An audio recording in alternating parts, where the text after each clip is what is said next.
Hello, and welcome back to Uncover Your Magic. Today, you have the pleasure to meet another shaman. In fact, she is called the Royal Shaman. And another name she goes by is Makosi. That name, Makosi, might sound familiar to you from episode number 98 when I interviewed another shaman named Makosi. If you haven't listened to that episode, go back and listen and compare the two perspectives about shamanism. It will fascinate you. I have been following this Makosi since I heard her on Raj Jana's podcast, Stay Grounded. Her wisdom and background on how she became a shaman will amaze you. I never knew what it took to be a shaman, what a journey it is, and what dedication. Oh my gosh. Anyone who is that committed to their spiritual growth and becoming a shaman is beyond impressive to me. You will love Makosi's wisdom and insight and will learn so much in this episode. I can't wait for you to meet her. But before I bring her on, let me remind you I am hosting a 5-day Kiss Your Limiting Beliefs Goodbye challenge in April, and I'm hosting a 4-week class with Dominic Zenden where he will be teaching an introduction to your aura class beginning in mid-May as well. He is going to teach the meaning behind the auras, how to use and see other people's auras, and how to improve your aura, and so much more. At the end of the 4 classes, you'll be given a very big discount to have your own aura profile read by him. You do not want to miss this. You can sign up in the link in the show notes or just email me direct at ashleygoner@gmail.com and I'll send you all the information. Or you can always go to my website and get the links to sign up there. I also wanted to say thank you to those who have given the show a review. Reading them means so much to me. I appreciate all of your messages on Instagram and Facebook after you listen to the show. I just never know who is listening. And when you send me these messages, it brings me so much joy. So thank you. Let me tell you a little bit about Makosi, the royal shaman, before I bring her on. Makosi is a spiritual guide and authentic shaman that helps soul-seeking high achievers create an extraordinary business and life using mindset, mindfulness, and metaphysics mastery.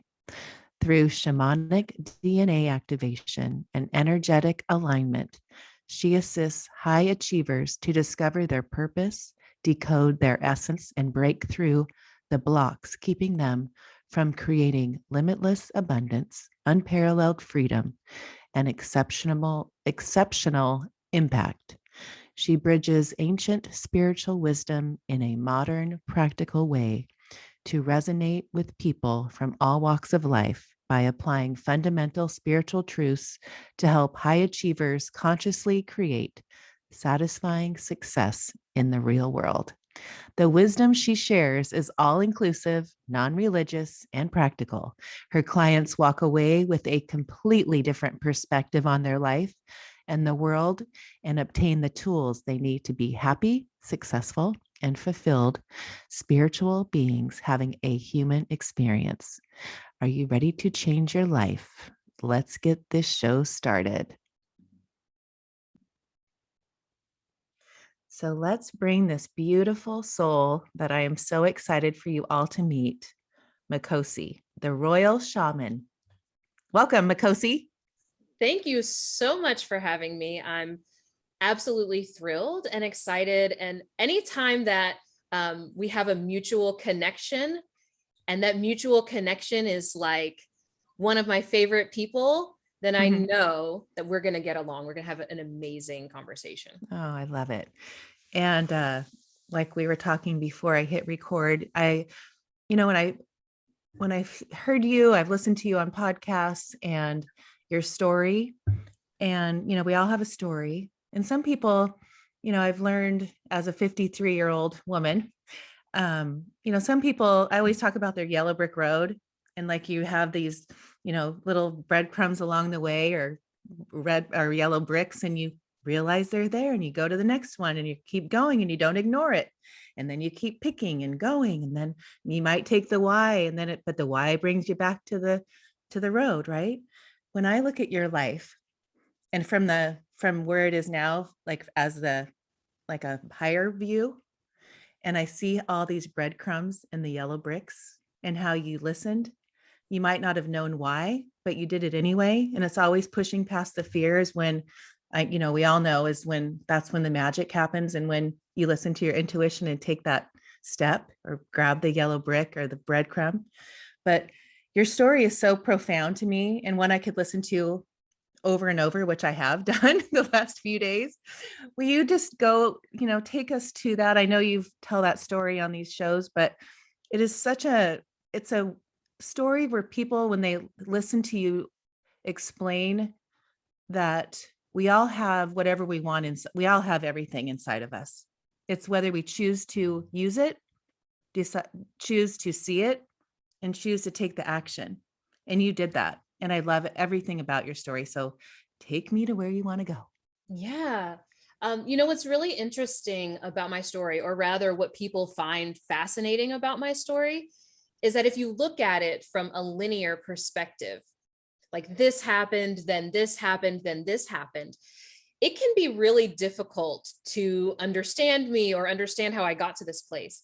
It is only really when you look at my life or my story from that higher level view and see all of those little puzzle pieces that come together to fit, that now this moment or this iteration of me makes perfect sense. And it's that case for everyone. It's just that most of us are hesitant to take that bird's eye view. So for me, I really had the experience of basically living 3 different realities up until they converged in my early 20s. So as a young child, I came into this life remembering who I was in my last life, in my last incarnation, as an oracle of the goddess Isis in Egypt, approximately 2,000 years ago. I actually have specific dates now of when that happened. It's been incredible. But I came here really remembering that and sharing those things with my family, having spiritual gifting, just knowing things about people, knowing things that were coming into fruition. But I really suppressed that a lot. I grew up one of 2 children. My mom was a single teen mom, and I grew up mixed race in Southern West Virginia, which, although it's better, it was a pretty racist childhood. I experienced lots of racism almost on a daily basis. So for me, the message that I received based on, things that my family would tell me, things that society would say, I just knew that the statistics were against me. And I'm a little rebellious at heart. And from probably 8 or 9, I set in my mind, I am not going to be a statistic. And I put my focus on becoming a high achiever. It was always for me, how can I be like the best version of myself? How can I get to the next level? How can I compete? So on and so forth. And I carried that all the way. That's a theme that I still embody. But it was around age 12, 13, some interesting events started happening. Like I had an experience of someone gifting me tarot. I started reading tarot cards for the kids at school and making money. I also started just knowing things about people. And then around 15, my best friend was murdered. And I actually knew she was going to die before she did, about a week before. We had just got back from a trip, and I told her, I said, something really bad is about to happen. And you need to tell your mother that you're pregnant. She was 5 months pregnant at the time. And also you need to leave your boyfriend. Mm-hmm. And she was like, I know. But she didn't follow through on that. And the following Friday, I got the call that she had been shot. So she had been shot on that Friday, but she was still physically alive, although, yeah, she was essentially a vegetable. And so they pulled the plug the next day, and I returned home. I had spent the night with a friend so I could be close to the hospital. And I went back home. I'd gotten ready for bed. I'm getting in bed. It's like 8:00, 9:00 in the evening on a Saturday, and it's a summertime. I'm a teenager. And all of a sudden she appeared at the end of my bed, just as real to me as anyone could be. Wow. And she started communicating with me, but no words. And after having that experience with her, I knew that all of the years before of my spiritual gifting that I had kind of just brushed aside, that there was actually something to that. It wasn't just, a coincidence. It wasn't just, fun party tricks. Right. And that's really when my life started, I would almost say, gaining momentum. Mm-hmm. I started experiencing what I now know was the calling sickness. So this is where my third life starts. I'm having this experience of being incredibly ill. There were periods of time my bones would ache. I would be screaming and crying in pain at night. I would lose weight, massive amounts of weight for no reason. In a month, I could lose 15, 20 pounds. Oh, wow. I would throw up everything that I ate. And I was in and out of doctors constantly trying to figure out what was going on. And I wasn't telling people about it because there wasn't a diagnosis. And so it felt kind of weird. I would tell people like I'm sick, but they're looking at me like, but you don't look sick. Mm-hmm. Right. And you're still energetic and yourself. But I also started seeing spirits in a more consistent way at that point. Started having really insane dreams. But the whole time, that high achiever version of myself is still striving to like get top grades, because for me, I was like, the only way I'm going to get out of this situation. And I really had dreams of like being able to take care of my mom and take care of my family. I was like, I've got to do well in school because I don't have athletic ability. Nobody's paying me to play any sport. I'm a little musically gifted, but I'm not like the next Celine Dion. That was not going to happen for me. So I end up going to college, changed my majors a few times, and eventually landed on, I'm gonna go to med school because I'm really great in science, and I'm smart. And what's more prestigious than that? I was like, the typical doctor, lawyer, maybe an engineer. Those two didn't really fit. So I'm like, let's go to med school. So I start going down that trajectory, also kind of thinking maybe I could figure out what's going on with my own health, right? There was also a little bit of that involved. But my reproductive system really started to get magnified in my life. I was experiencing frequent cysts on my ovaries that were like putting me in the hospital. I was in constant pain, ended up diagnosed with PCOS and stage 4 endometriosis. And my doctor was like, at the time I had been seeing my now husband, we had been together for a few years. And he said, look, I've had your mom as a patient and she was the worst that I've seen. And you started your cycle 5 years before her.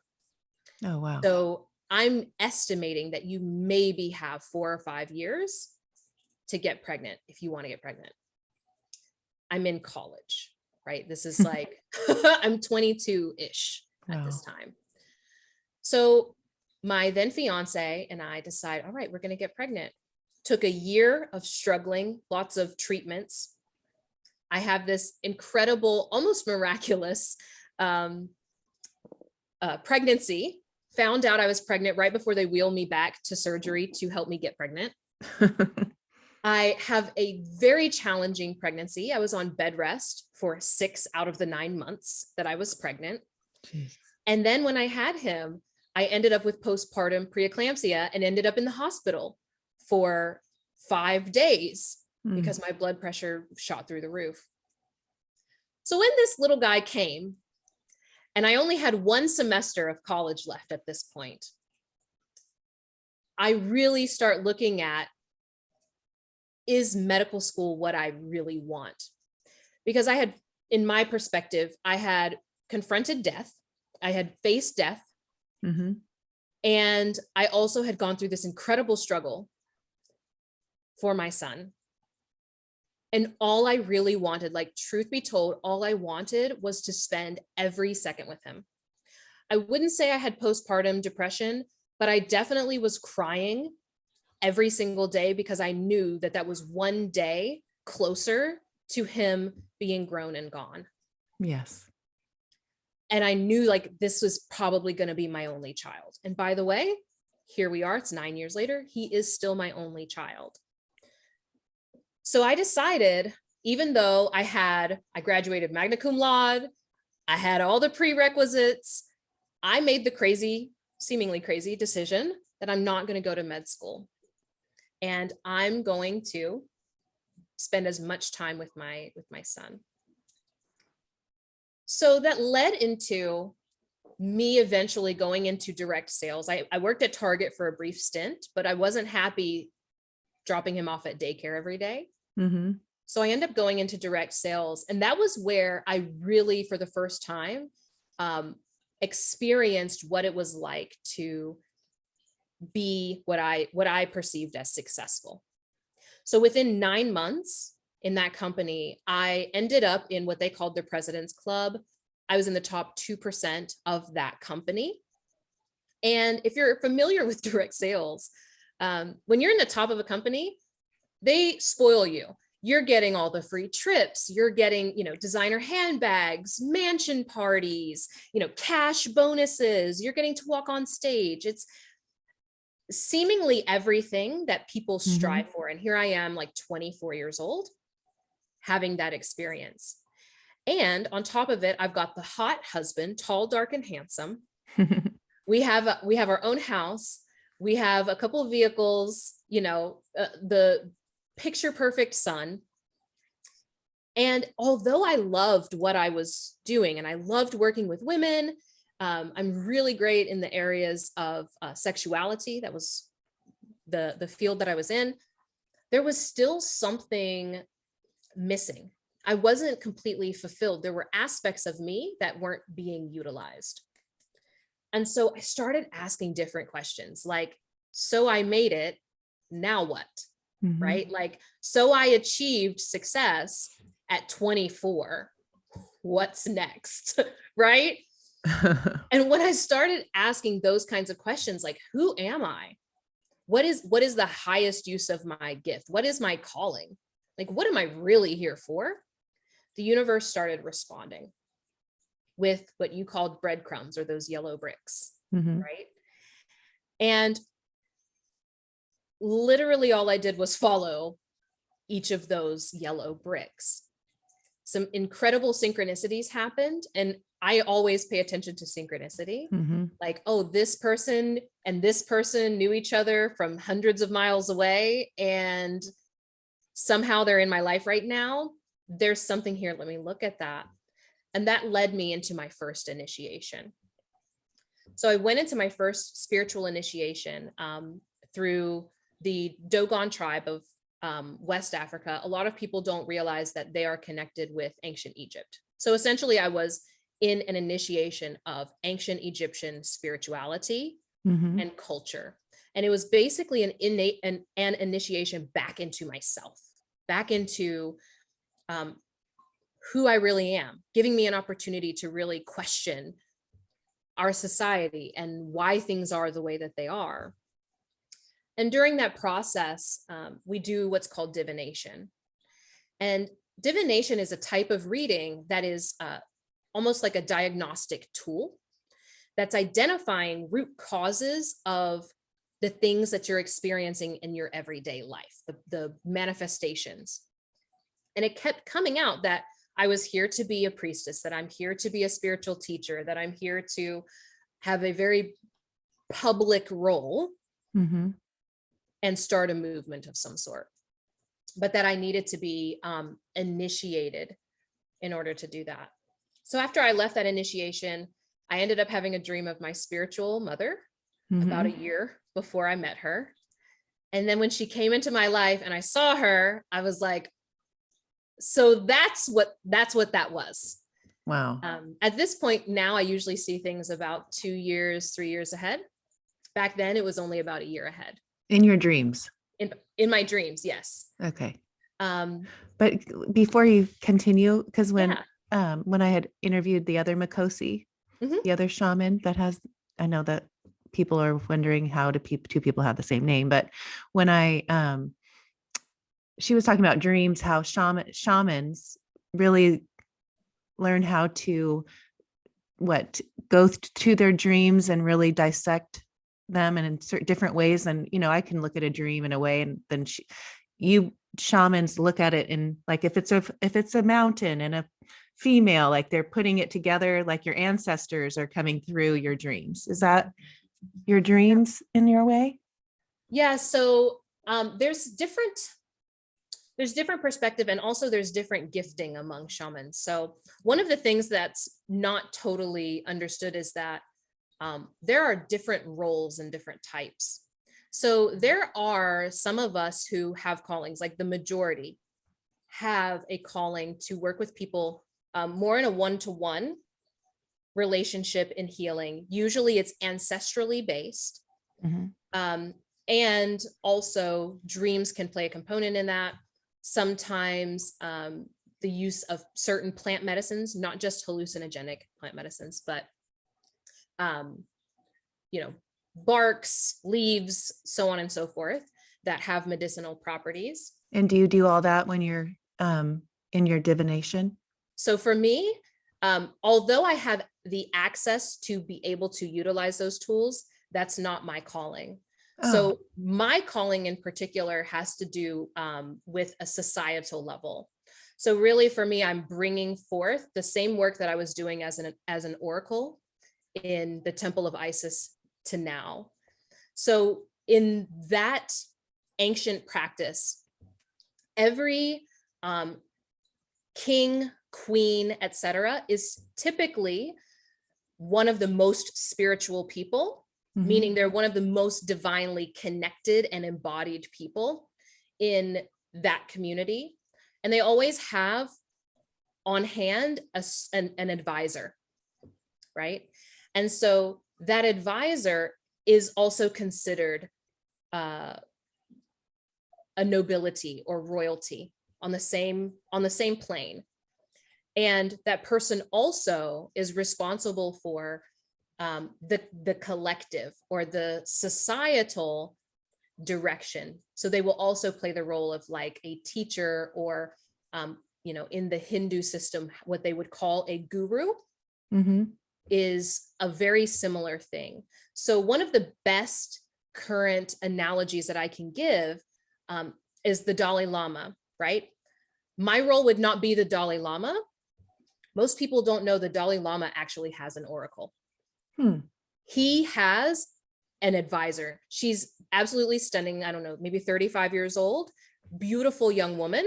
Wow, really? That is his oracle. Yes. She's a Tibetan oracle. And so it's literally that same practice, or not that I'm Buddhist, but it is a mimic of that same ancient way of going about doing things that ensures that our leaders have a conscious advisor that's on their shoulder, questioning them, asking certain things, and that person is not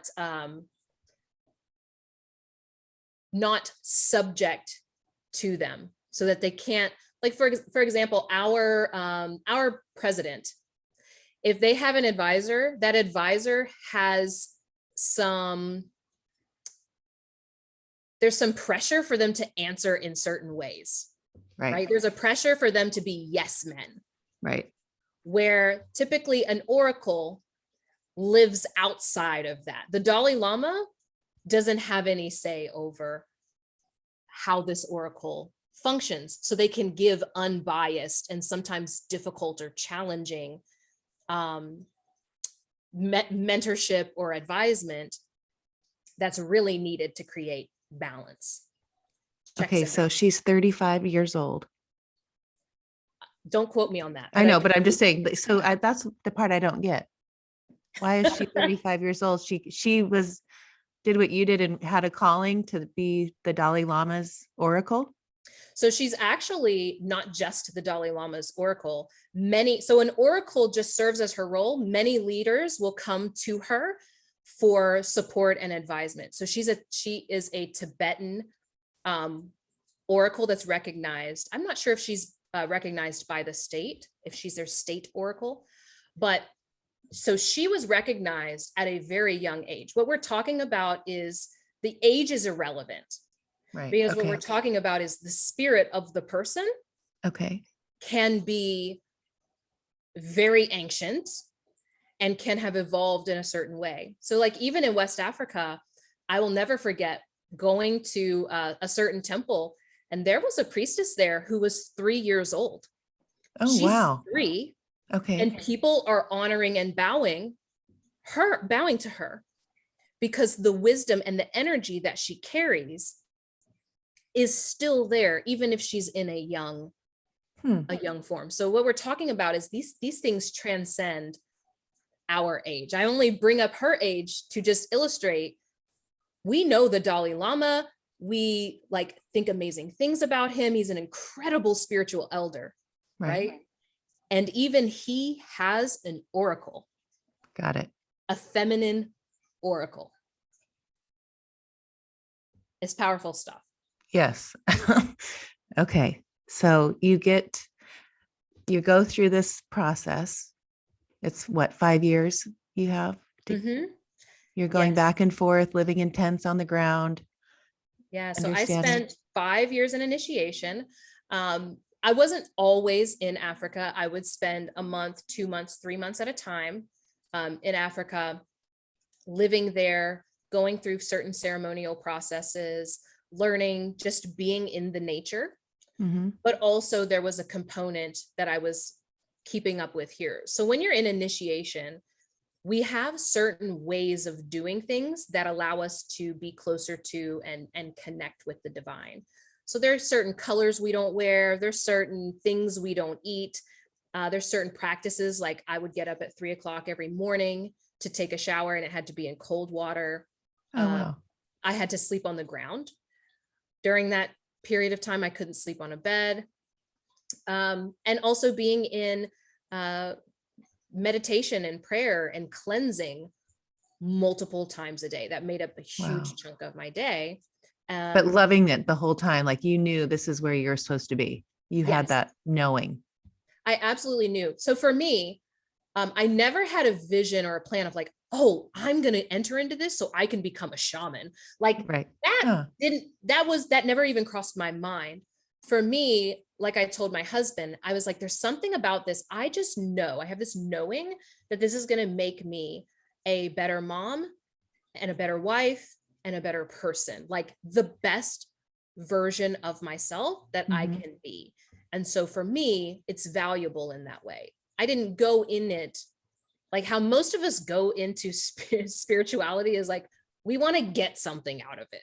How can I get my dream house? How can I manifest my dream husband, so on and so forth, which there's nothing wrong with that.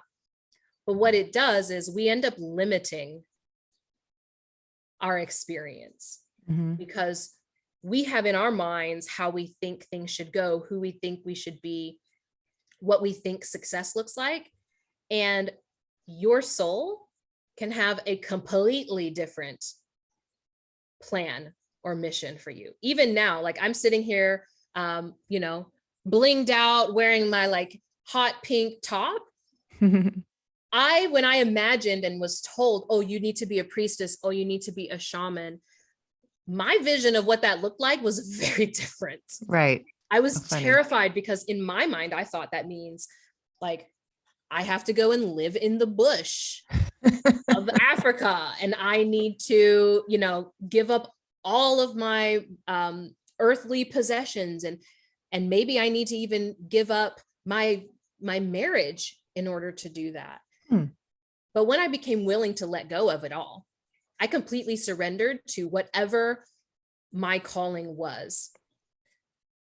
None of that was the case. In fact, my life is just beyond, I call it beyond achievement, but it's beyond what I could even have imagined possible. But when I think of the recent, like it's new, it's not oh, this happened 20 years ago and, look what she's done, over the years. It's not like that. And that's the part why I wanted you to share is to people that when you find your calling and when you take those steps and you act on that inspiration, it doesn't have to be, it can be an overnight thing. Like, I just feel like for you, so I want to get to what you do today because that is so so perfect for when I look at who you were and who you are deep down as a soul, like the high achiever, the best grades, the top salesperson, and how you have overcome, how you want to teach people, that this abundance and is all here for you. You just need to embody that. And I love where you go with your clients and what you do now with your shamanism, with your royal shaman, little big empire, right? But will you go to the story? So now you've embodied this new identity, or this, what do you call it? Just identity? Yeah, identity. Yeah. Okay. So now you have embodied this new identity.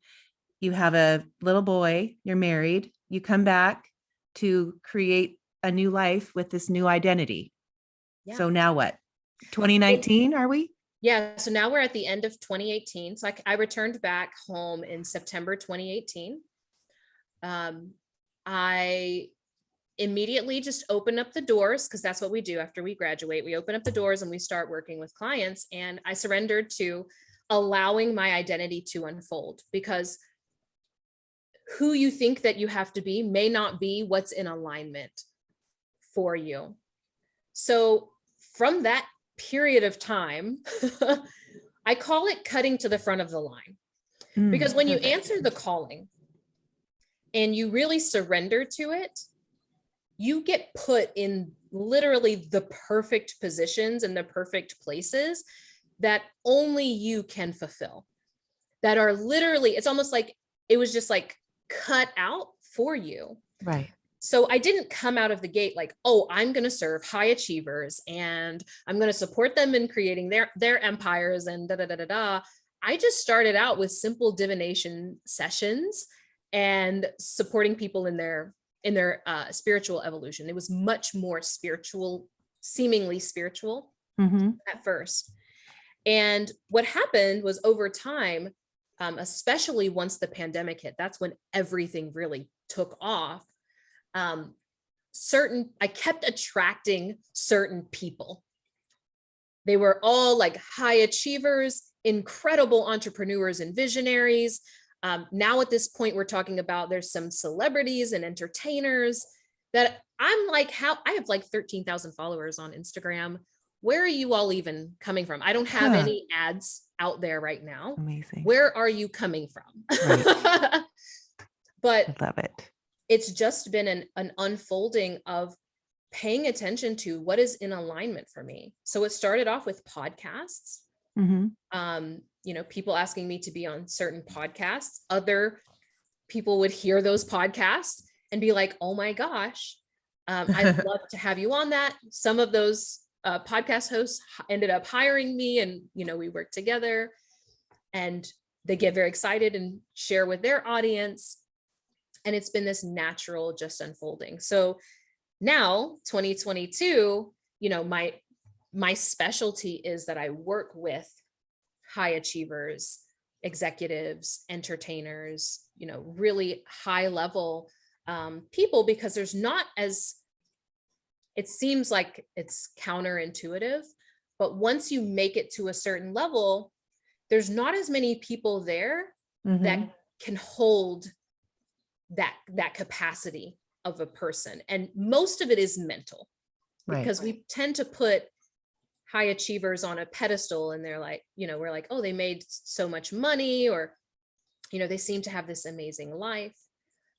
But I know that I'm one of the few people that offers expansion beyond success. Right. When you're a high achiever, you can hit the goals, you can make the money. You already know that you have that in you. So then it's about, okay, but what else? But when you look at yourself back when you were doing your multi-level marketing, what do you call right? Do you see if you go back to that person, do you see what you do now as why it worked for you? Because it was inside of you? It was always inside of me. And the reason why I'm able to support people is because I went through the experience of what I call the void. And the void happens when you've reached a certain level, and now things just become very confusing. It's like up begins to become down, in is out. You don't know what next. It's almost like you're just kind of floating, or just kind of existing. And it's not that life is bad. Your life can be great. That's the thing that makes the void really hard. Right. Is because life can actually be good in certain areas. And so there can be like a guilt that pops up about like, well, who am I to dare want more when I have what so many other people would want? But that sense of knowing that you're here for more, knowing that you're called to create a disruptive legacy. That's what I'm playing with calling it. You're really called to become that highest version of yourself, not just, goal set and goal chase for the rest of your life. When you get to that place, it requires a very different approach to life. A very different approach. It's where you have to now step away from things being very linear and embrace the non-linear. You have to be able to embrace yourself holistically and begin focusing on your identity. And are you actually expressing your authentic essence, who you are actually here to be? Or are you, or have you just created success to try and, people please? It's a very common one. Yes. So you're working with these people to really pull that out, and you're pulling it out with the tools that you have learned through all the shamanism, all the things you've used. Yeah. So at Pulling this yours out. point, my highest calling is for people to understand that they are the tool. They are the tool. In my initiation process, I learned to work with many tools.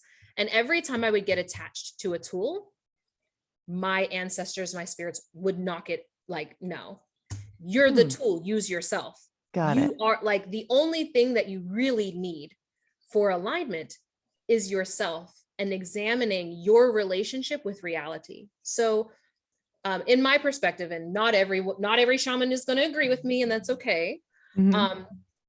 Shamanism is not just about, utilizing certain tools like, fire divination or ceremonial drums, so on and so forth. Those are really great support to access, but shamanism at its core is really about your relationship with reality. And so if we focus on who you're being in your reality, it begins to shift and shape your reality. The reason that I've been gifted this view, or given this vision, is because even in the shamanic practices that I've seen, people get really hung up on like, oh, I did a cord cutting ceremony and now I'm done. They treat it as like a quick fix One and band-aid done. Right. thing versus understanding like, okay, you cut the cord and now Yes. And now. now there's an integration. Now there's like, there needs to be a shift in the way that you're operating in the world. Not just like, I did something, I got a divination, or, oh, I did a plant medicine ceremony, or I did XYZ. That integration piece, the part where you integrate that new way of being into who you are, into your everyday life. That's where change actually happens. And tell me that, because I've been listening at, you know, even the manifestation babe, what is her name? Catherine. Yeah. And how she worked with you and, you know, always was stuck, you know, and you look at her and she's, you know, flourishing, and she's a manifestation babe, and she's, you know, 6 figures constantly. And then she meets with you and she goes to way above 7 figures. Yeah. So, I mean, you see someone, I know you're saying like celebrities and all these high performance, you attract, that's what you attract to work with. But I see her as already embodying that, you know, so you take it to that next level. That's the part that I like, because it's like, for me, I always, you know, say to the girls, like we're talking because you're in pageants and my girls, right? I say, okay, before we go there, we're going to embody what it feels like to be crowned. We're going to embody that feeling of what it looks like to be standing there and they put the crown on your head. What does it feel like? What does it feel like to put that sash over you? And you're walking and you have this, I mean, what does that feel? Embody that before we go. So Yes. you know, it's like, that's what right? Yes. So here's the interesting thing. And I love that you bring up pageants, because we can do a lot with that analogy. I want to be also really clear is, while Catherine's amazing, while I also think I'm amazing, we are not special. Right. We're not, like, we are as special as everyone else is special. Yeah.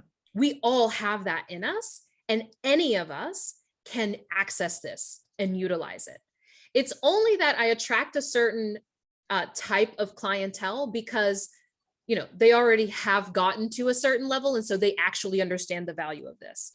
Right. Not everyone gets that until they've achieved a certain level of success. Not that you couldn't, but it's just kind of the pattern that happens.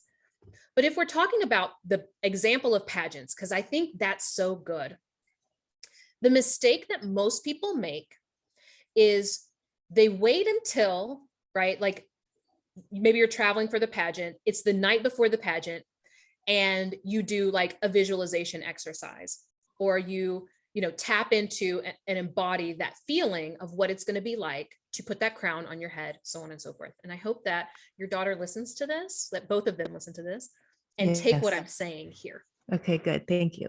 The key to embodiment is 1% aligned action every single day. So it's not that you wait until the night before. It's that you begin, like if your daughter is preparing for a pageant today and the pageant's in 6 months, she taps into, okay, if I am that version of myself amplified, what are the things I'm doing, the things I'm thinking, how I'm feeling? How can I tap into that every single day now? And begin to amplify and express that now. And it's those incremental changes into more of your essence, into more of your authenticity. See, the thing about pageants, that is like a love and a hate. Most of the time I see that, just like the rest of us, we try and copy or mimic everything another person does, thinking that that's what got that person to that place. Yeah. But you can work really, really hard. This is what I've learned, is you can work really, really hard to be the best.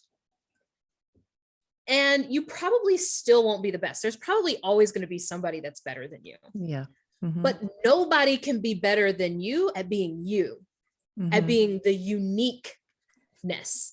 So when I did pageants, one of the things that worked really well on my behalf, especially when I was a teenager, was that I was a skateboarder and I snowboarded. And so I would bring that out and amplify that in my interviews, right? Putting a little bit more focus on what made me unique, what made me different, versus, oh, I'm just like the best at blank.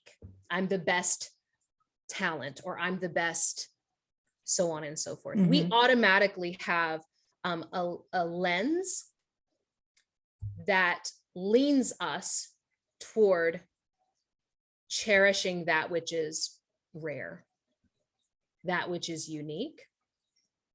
And the more that you embrace those aspects of you that you think are not good enough, or maybe they're too much, or maybe, you know, they don't fit in to the rules, the more you embrace that and allow it to be expressed,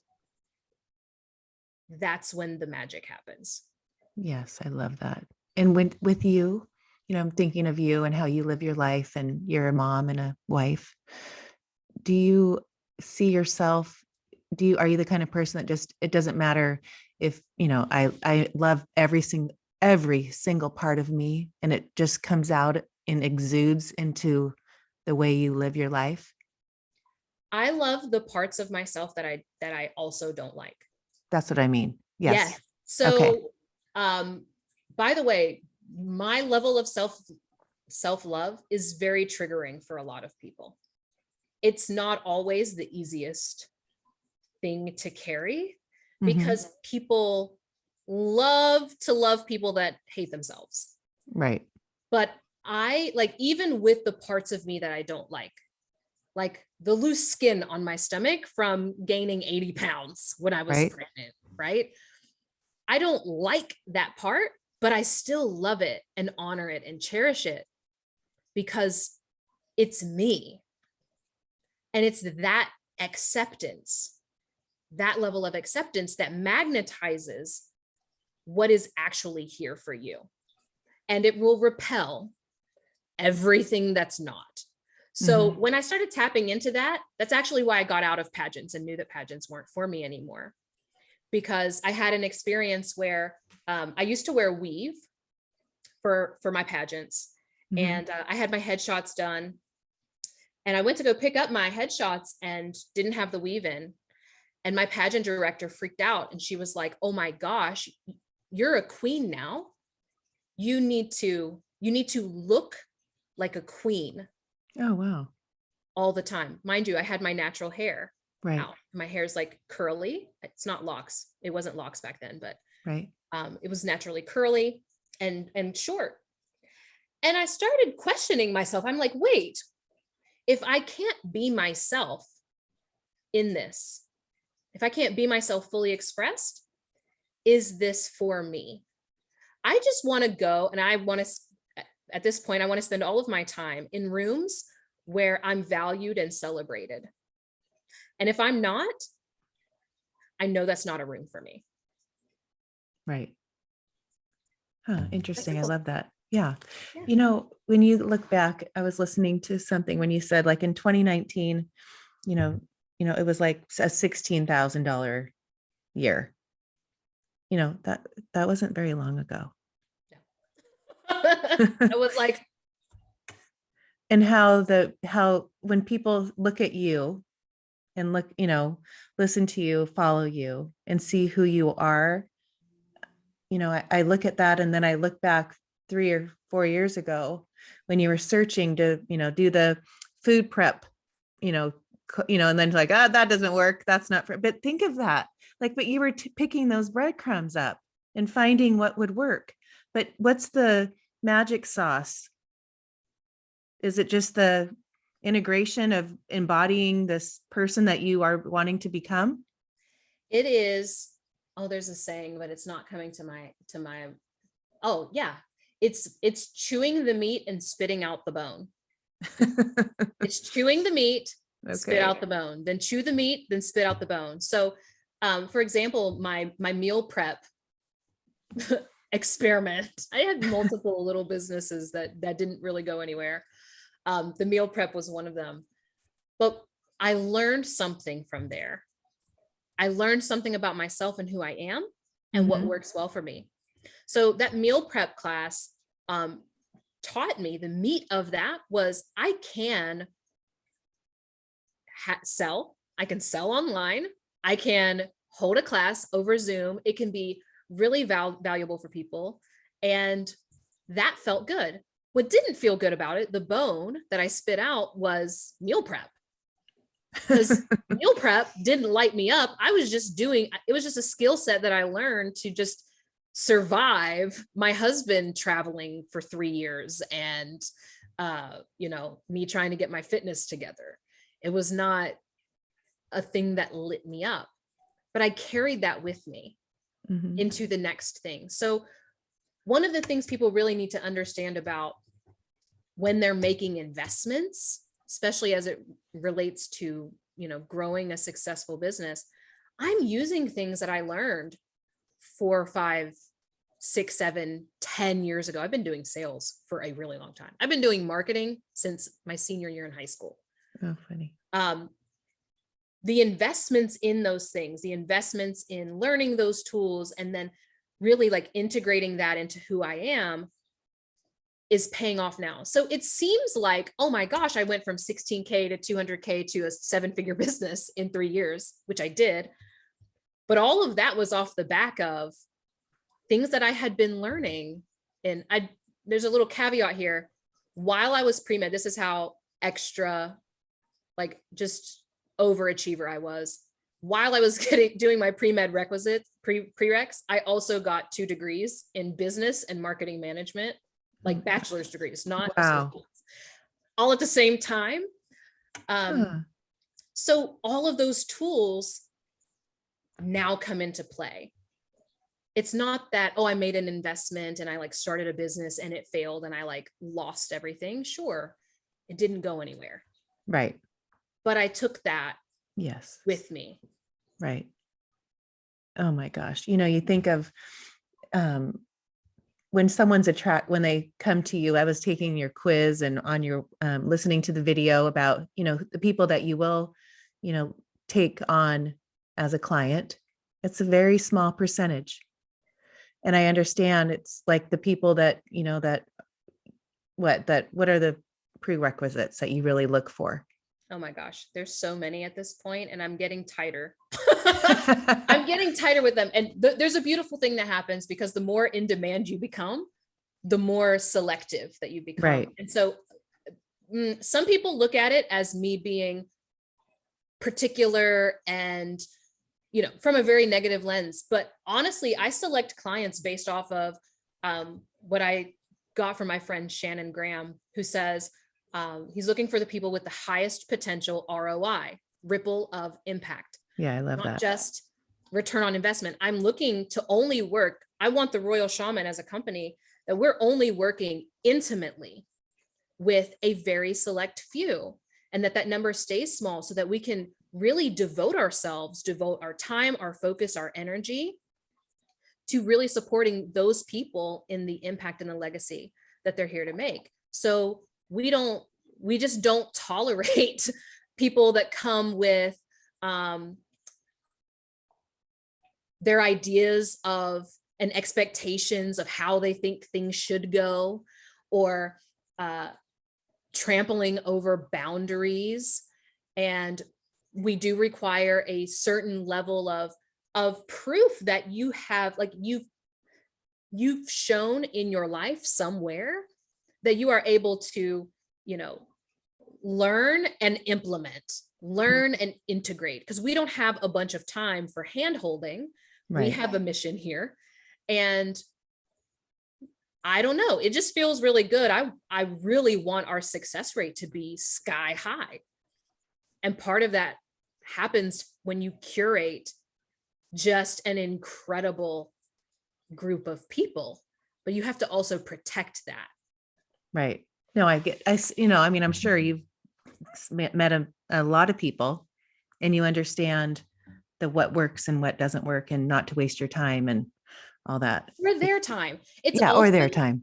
yeah, it's also a really beautiful gift to someone to say, like, this is not a fit for you right now. And like this, and this, when you've been able to kind of evolve in this way, reapply, and I think then it will be a fit for you. That's powerful, because I don't want people to come in and not get anything from Right. being with Yeah. us. Although I don't think that would happen, but Yeah. No, I get it. yeah. Where do you see yourself in the next, 10 years? What are you going to write a book? Are you going to? I'm actually writing a book right now. Oh, fun. So yeah, so I have a ghostwriter, and the book should be ready early next year. I'm also working on, so my intention is that we put our best stuff in the very front and make it as accessible as possible. So I want the book to have like the meat or the spine of what is flowing through all of our containers. The essence that exists will be in that book. And if people want to have support on actually, how do I implement this? How do I become this version of myself? I'm also working on a program. So we're going to be launching the very first version of it in the next, I don't know, 6 to 8 weeks. Oh, cool. And we'll do a few runs of it. And then by the time the book comes out, it will be like pristine and beautiful and all ready to go. 10 years from now, though, is really hard. Because I just look at the momentum and like how things have unfolded in the past 3 Well, years. that's why I wanted to know, because I look at your life and how it's just when you're living your passion and you have you have that intention and that focus and the flow, right? And I know you talk a lot about the yin and the yang and, the energy balances and, how the yin, I don't know. I just see this momentum, like you're on the top of that mountain and that rock's just going to start to, go. Yeah. My vision is that I probably will end up being the Rihanna of personal development and spirituality and business. Uh-huh. In that Rihanna just disrupted on such a beautiful level so many industries, makeup being one, Fenty Beauty, the way I love Fenty Beauty. Yeah, I do too. Also funny. Savage Fenty. I have visions for some really amazing events and experiences. But I think that with the pandemic, it's created an opportunity for someone like me who is not, I don't fit the typical mold of the kind of like the big players in personal development. And I'm coming for my throne. Okay, got it. I love it. But you see yourself on stage, like having a Tony Robbins type of event. For sure. Stages are my zone. Stages are my genius. I love being on a stage, and most people hate them. Mm-hmm. And I live for them. Oh, I love that. I also live for learning. So I also see me spending a ton of time, because I already do, spending a ton of time learning lots of different disciplines and seeing where they all interconnect and bringing that into the world in ways that people can really understand. I'm all about simplicity and kind of rawness, realness.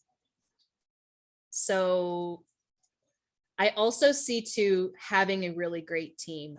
One of the things that just lights me up is being able to create opportunities for women, for people of color, for incredible kind of like quirky misfit types to be able to create a lifestyle that has freedom in it, I'm not making everyone a millionaire on my team. However,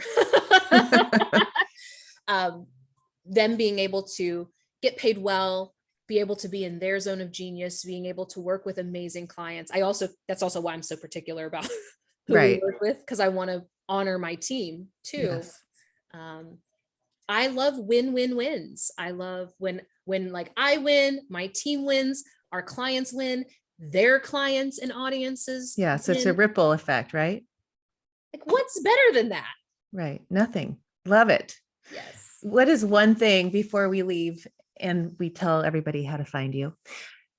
What is one thing? I was like, you have such a fun, like your oils and your belly dancing and all your little rituals that you do, or just things that get you in alignment. What is one thing that you would tell everybody, something like you do that is like really helps that inner vibrance come out and Yeah. keep you in alignment and start that day? Yeah. So my favorite way to do that is through scent. So I talk a lot about utilizing oud oil. Yes, I've been looking that up. Yes, I love oud. And by the way, it's kind of in the works, but I have a vision of, and most likely there will soon be a signature fragrance Oh, that you'll fun. be able to access that will have the essence of what I'm talking about, but really using scent in an intentional way to activate or embody certain aspects of yourself. Like, maybe you want to tap into your sensuality, and so you use a certain scent to tap into that, or maybe you want to tap into the embodiment of luxury, and so you use a certain scent for that. It could be different for everyone, but to me, oud just exhibits this aura of mystery, of sensuality, of opulence, of rarity. And every time I wear it, I feel like a walking goddess. Huh, I love it. Oh, so everyone's going to go buy that. It's going to go off the charts. We're not going to be able to, it's going to be all sold out. It's already very expensive. Oh, It is the most expensive ingredient for perfume, but it's worth it. yeah. Well, yeah, I hear it. You talk about it all the time. I did look it up. Yes. So I just need to order it now and embody that. I love it. I love what it stands for you. Anyway, thank you. I've loved this so much. And we can find you at the Royal Shaman on Instagram, your website, the Royal Shaman, right? I'm the Royal Shaman basically everywhere. The Royal Shaman everywhere. The only Royal Shaman, right? The one and only. The one and only, the Royal Shaman. Yes. There are other Makosis. So also just a little note on the end. Makosi is a title. Yes. It's not a name. So it's not a name. It's a title, similar to how you would say doctor. It's a title. So there are other Makosis. I'm not the only one. Thank you for that clarification. Anyway, I loved it. Love you. Thank you so much. Thank you for having me.